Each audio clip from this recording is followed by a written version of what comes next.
Days like this have a shaken snow globe feel, the flannel gray skies woolly with constantly sifting flakes. When snow accentuates the graceful curves of the Russian Orthodox cathedrals, the painted onion domes resemble treetop ornaments, and Moscow looks decorated for Christmas. Moscow looks decorated for Christmas all winter long. Palaces, mansions, citadels, and churches feature the kind of shape suitable for shedding snow. They invite a hazy unfocusing of one's gaze and of one's thoughts that intensifies the snow-frosted whimsy. Oh yes, winter in Moscow. It's what made Napoleon run. For every brick Kremlin wall or stone fortress standing in snow, there are pockets of cold magic tucked into every far-flung corner of the city. The season brings an excess of enchantment to Moscow, an innocent whiteness that is its allure. Snow has fallen like this through all the winters of its existence, and the city has worn a dazzling frozen mantle. The ever-present snow betrays no bias, but indiscriminately flocks the spruce forest as surely as it does the Soviet-era high-rise buildings that tower over the morning's commute. Cars race about like toys under the family Christmas tree. All the Stalinesque architecture is best viewed through a blizzard, the better to blur, blunt, and fuzz the razor-sharp hard lines. There's a timeless quality to Moscow's white, wintry innocence. A snowy place like this looks so much like a fabled land in a storybook, it's easy to get caught up in the nonstop glitter. Beneath all the glitter, however, there's a rugged, workaday character too. This place has been built to shrug off winter and shove it aside for millennia, whether at street level or high above the street on the rooftop. In the week after European Christmas, and just before the Russian New Year, seasonal decorations still fill the shop windows. Elegant stores fronting Red Square place their high-end merchandise within a holiday context and hope to shake loose a few rubles from those walking past. At first, the windows are something interesting in themselves. Then, they become an interesting way to examine what gets mirrored back to the casual passerby. There's a reality TV aspect to the scenes reflected there. Each shop window is its own proscenium arch through which to view the city's unfolding drama and sneak an unguarded look at its residents. The city is known for its bustle, commerce, and industry, but it also has a secret and fanciful side. A meltingly endless day like this shows how illusions combine with mundane reality so as to create a scene of childlike wonder and delight that coexists with the ultra-urban seriousness. Is it a dream, a trick, a hallucination?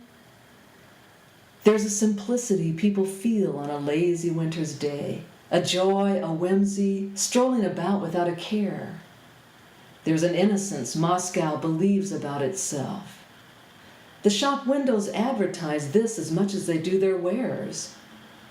And sometimes a car appears to drive right through a Christmas tree. The walls of the Kremlin frame a scene of brisk Sunday afternoon foot traffic on Red Square. Briefly contained in a store window, but also free to walk about in a cement and steel reality, people seem bewildered to find themselves occupying both a flat, plate glass world and a three-dimensional one. They pause, spin about, perhaps puzzled, perhaps amazed. The city's matter-of-fact 700-year history, though robust and stout, becomes evanescent in the glass, as if subject to the kind of ultraviolet light that can reduce even a grand cathedral to something as ephemeral and flighty as the snowflakes flying about. The sturdy architecture that is so identified with Russia as to be symbolic of it seems to shiver, detach, and scatter under the transformative power of frost. An American whose Cold War-era childhood was steeped in a predictable propaganda can recite the tropes of the narrative about Soviet Russia, the godlessness, the gulags, the purges, the pain. An American can walk the streets of Moscow and capture glimpses of wonder and delight and recognize that this wonder and this delight in Moscow are incompatible with the rigid tropes of that tightly scripted narrative. Because Russia was that then under communism, it is that now. The narrative the West assigns to Russia is inflexible and static. It does not show a place capable of being different. But on a winter's day in Moscow, that narrative dissolves like traces of snow, and it is possible for a fortress as mighty as the Kremlin's Spassky Tower to wear a pearl necklace. Peter the Great brought the tradition of a decorated tree to Russia from Europe in the 17th century, and the people enjoyed festive holidays for over 200 years. The Bolsheviks outlawed the practice in 1917. Expressions of religion were forbidden in the public sphere, and state atheism was enforced for all of Soviet Russia. A decorated tree was seen as an indulgent and extravagant symbol of bourgeois excess. This lasted from 1917 until 1935. The newspaper Pravda published a letter from Pavel Pastashev, one of Stalin's high-ranking officials, in which he called for an end to the wrongful condemnation of the tree. He argued the need to bring back the tradition as a means of giving the proletariat children an object of wondrous enjoyment. Even stories of wonder and joy can have a darker element, however. Pavel Pastashev is as identified with this letter calling to reinstate the banished tree as he is with the terror famine in Ukraine, which took 7 million lives in the early 1930s. 3 years before he wrote his letter, his party activists conducted a brutal campaign through farms and homes in Ukraine. They confiscated every bit of grain, regardless of the starvation they encountered. This completely man-made famine is known as Holodomor, which means starvation. Holodomor was the direct result of a repressive totalitarian regime, no doubt about that. But it's impossible to reconcile such crimes with the man who would then turn around 3 years later and argue fervently for the return of a delightful holiday tradition. Here's some more mind-boggling info. 4 years after his letter, Pavel Pastashev was shot as an enemy of the very regime he had served. A string of lights, an ornament, a tree. Some places in the world have a story so steeped in pain, we're not sure where to begin or how to tell it. A twinkling star, a bell, a tinsel garland. The simple joys described in these windows can't mask what happened to the 7 million in Ukraine, of course, nor would anyone expect them to. This is the 21st century.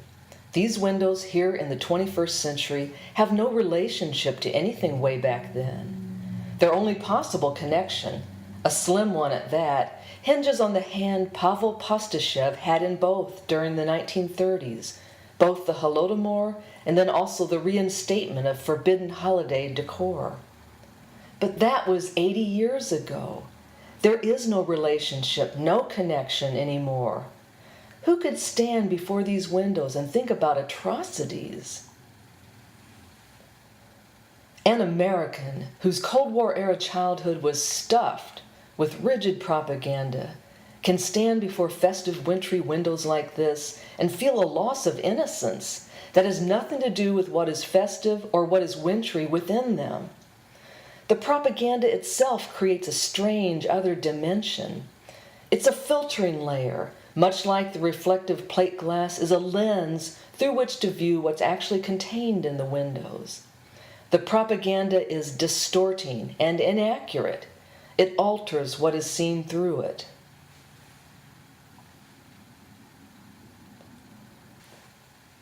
It's possible, coming from the West, to walk the streets of Moscow and experience a trifecta of cognitive dissonance. There's an awareness of historical facts, a recognition of time having passed, and then all of this collides with the sweet, charming innocence of seasonal festivities. Meanwhile, window shoppers wander about. This Red Square merchant hands out coupons for a sale in the department store Goom. Without being able to read minds, I can guarantee that nobody here is thinking of Holodomor. It would be absurd. None of these people had anything to do with that long-ago suffering. That's a narrative whose time has run out. The appropriate container for it is a history book on a shelf. There's an innocence Russia believes about itself, and that's the thread of the narrative propaganda leaves out. It's more obscuring than winter snow, and it makes an accurate view from the West continually in doubt.